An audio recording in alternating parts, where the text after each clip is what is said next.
Hi guys, as usually ऑफिसवरून आले आणि hopefully आज पाऊस पडला नव्हता, त्याच्यामुळे मी वॉकिंगला जाऊ शकले आणि व्यवस्थित माझं वॉकिंग कंप्लीट करू शकले. मस्त 1 तास वॉकिंग केलं आणि मग घरी आले फ्रेश झाले आणि टी व्ही लावला आणि मी लागले माझ्या कामाला. कारण टी व्ही चालू असेल तर थोडं असं वाटतं की काहीतरी ऐकत ऐकत काम झालं. एकटं जर करत राहिलं तर मग ते डोक्यात भलतेच काहीतरी विचार चालू राहतात. आणि मग मी लागले जेवण बनवायला. जेवणामध्ये मी आज मसूर बनवणार होता आणि जेव्हा आपण भाजीला फोडणी देतो जिरं मोहरी हिंगाची, तेव्हा तो जो आवाज येतो त्या ऐकून असं वाटतं की भाजी छान होणार आपली, कारण तडका व्यवस्थित बसलेला असतो.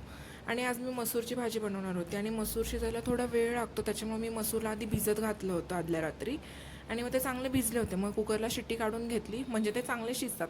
जर डायरेक्ट शिजवले तरी शिजतात, पण मग ते शिजायला थोडा जास्त वेळ लागतो आणि भिजवलं तर ते पटकन शिजतात. बस एवढाच फरक आहे. लसूण आणि खोबरं पण टाकलं होतं मी त्याच्यामध्ये. मसूरची भाजी बनवून घेतली आणि त्याच्यानंतर ना मग मी घेतली गवारीची भाजी करायला, कारण सोबत तोंडी लावायला काहीतरी सुकी भाजी पण पाहिजे. गवारीची भाजी बनवली आणि जेवण बनवता बनवता इतकं गरम झालं होतं, बाप रे, बाहेर येऊन बसलं असा काहीसा माझा अवतार झाला होता जेवण बनवता बनवता.